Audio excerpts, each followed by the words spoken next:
Robi gelisah. Ia terbangun dengan sekujur tubuh berkeringat. Nafasnya terengah-engah karena mimpi dikejar sosok menakutkan. Setelah menyadari semua hanya bunga tidur, pemuda itu pun lega. Rasa haus membuatnya urung tidur kembali dan hendak mengambil air minum ke dapur.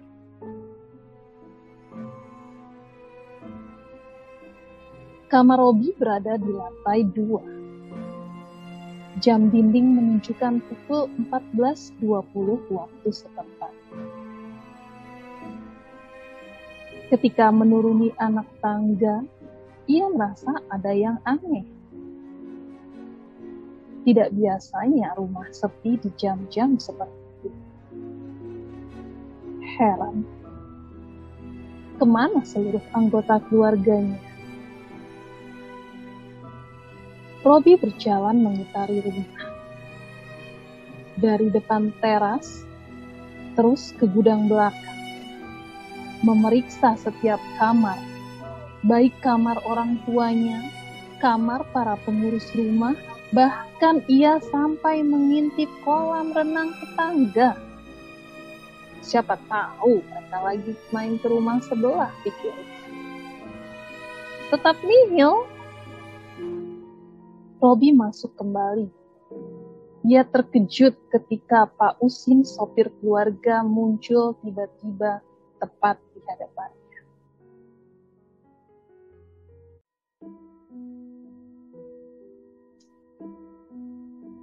Hah! Robi terperanjat. Pak Usin bikin kaget aja, kata Robi sambil mengelus dada.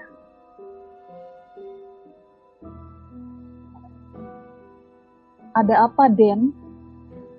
Sopir yang merangkap tukang kebun itu balik bertanya dengan tampang polos.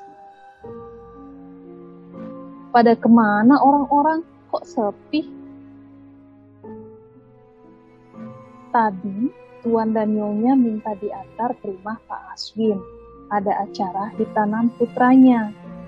Non Jani sama Den Eyang gak tahu, Den, jelas Ausi. Mbok Ju? Ada apa, Den? Sopir yang merangkap tukang kebun itu balik bertanya dengan tampang polos. Pada kemana orang-orang? Kok sepi? Tadi Tuan dan Nyonya minta diantar ke rumah Pak Aswin. Ada acara ditanam putranya. Non Jani sama Den Eyang gak tahu, Den, jelas Ausi. Mbok Ju? Tadi ada, mungkin lagi ke warung.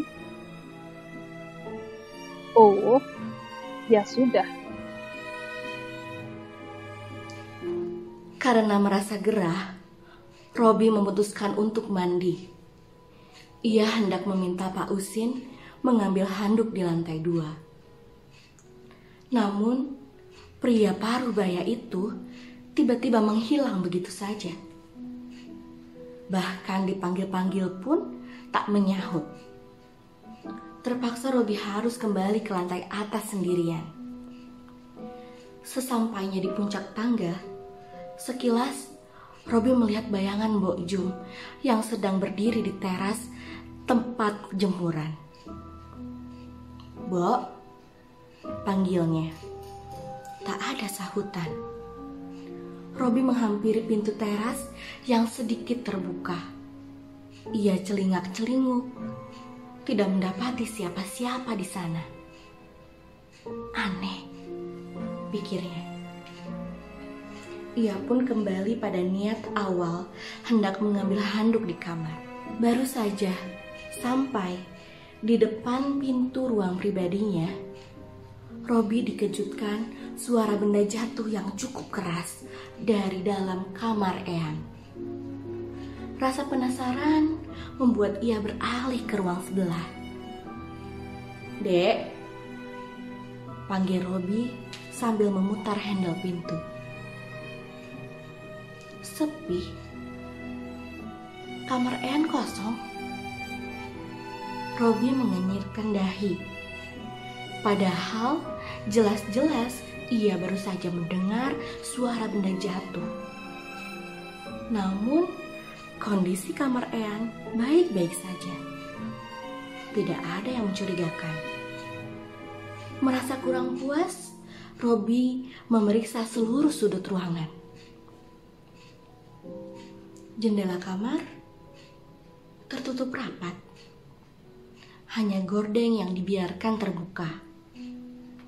Poster, foto, dan beberapa hiasan yang bergantung aman di posisinya. Tumpukan buku-buku juga tersusun rapi di meja.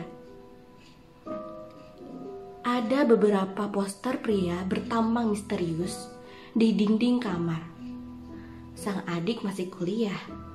Di semester kedua, senang mengoleksi gambar-gambar gotik. Tatapan Robi berhenti salah satu gambar pria dengan busana aneh. Matanya tajam, berkumis tipis, pipi tirus, seperti gaya Kapten Jack Sparrow dalam film populer Pirates of the Caribbean. Namun, raut wajah di gambar itu terlihat bengis dan mengerikan. Pasalnya, salah satu mata pada gambar tampak melotot dan bola matanya hendak keluar dari kelopaknya. Seperti hipnotis, Robi merasakan daya tarik yang tak kasat mata. Ia terus menatap ke arah mata yang aneh di poster. Seolah-olah hidup, bahkan pemuda itu terus saja berjalan mendekat. Terus mendekat, dan tiba-tiba biji mata terlepas dari tempatnya. Jatuh bergelinding di lantai, berhenti tempat di bawah kaki Robi. Ia menjerit ngeri disertai lompatan mundur. Tiba-tiba darah merembes dari wajah poster. Robi tak habis pikir, sambil menggelengkan kepala berharap semua hanya ilusi. Justru yang terjadi selanjutnya lebih tak masuk akal. Sosok dalam gambar mulai bergerak, perlahan mencoba keluar dari kampas poster. Dan ya, gambar itu hidup untuk sekian detik. Robi tertegun di tempat menyaksikan pergerakan sosok berwajah angkri. Selanjutnya, langkah kaki pria mengerikan itu berdebam berat saat menjejak lantai. Robi terperanjat dari kegambangan dan menyadari bahaya mendekat. Sosok tersebut berjalan bagai robot, dengan senjata berupa pedang terhunus bergerak ke arah Robi. Pemuda itu panik. Rasa takut membuat ia gelagapan dan bergegas keluar kamar. Lari tunggang langgang menuju tangga. Ketika hendak turun, Robi semakin syok melihat sekawanan manusia seperti mayat hidup mondar-mandir di lantai bawah mencari-cari mangsa. Begitu menyadari ada pergerakan di lantai atas, sekonyong-konyong tatapan semua makhluk tertuju ke arah Robi. Celakanya lagi, sosok dari dalam kamar pun seperti pemburu yang bergerak dengan tatapan bengis. Robi terjepit, merasa tersudut oleh segerombolan makhluk yang entah dari mana dan bagaimana bisa berada di rumahnya. Belum selesai dihantui rasa takut bercampur bingung, pemuda yang sedang dalam masa cuti kerja itu coba berpikir keras, mencari jalan keluar dari situasi yang berbahaya serta aneh tersebut. Suasana semakin genting. tatkala segerombolan makhluk di bawah merangsek naik ke atas.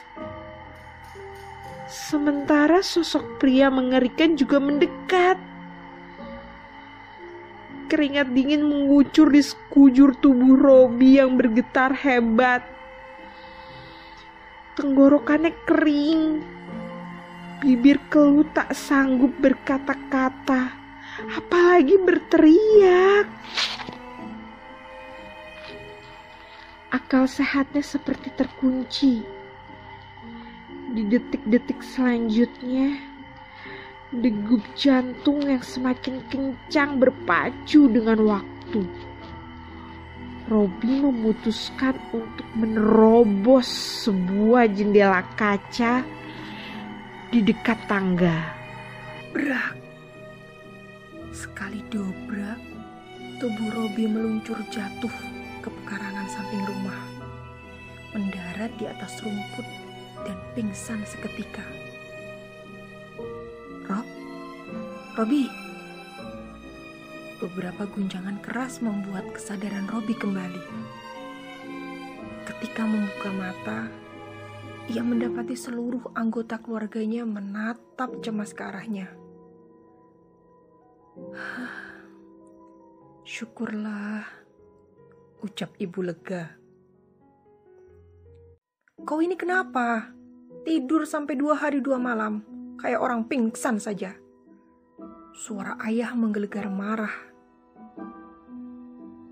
Tanpa menyahut, dari sofa tempat ia tertidur, Robi mengamati sekitar. Matanya menatap ke arah jendela di pucuk tangga. Tidak ada yang aneh.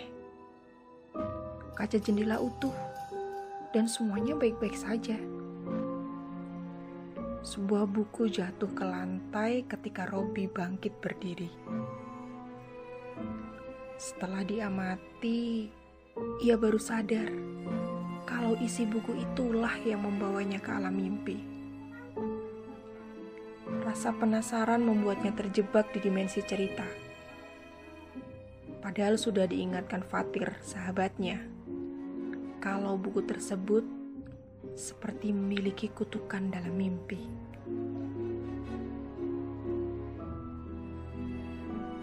Brak. Sekali dobrak, tubuh Robi meluncur jatuh ke pekarangan samping rumah, mendarat di atas rumput dan pingsan seketika. Robi. Beberapa guncangan membuat kesadaran Robi kembali. Ketika membuka mata, ia mendapati seluruh anggota keluarganya menatap cemas ke arahnya. Syukurlah, ucap ibu lega. Kau ini kenapa? Tidur 2 hari 2 malam kayak orang pingsan saja. Suara ayah menggelegar marah.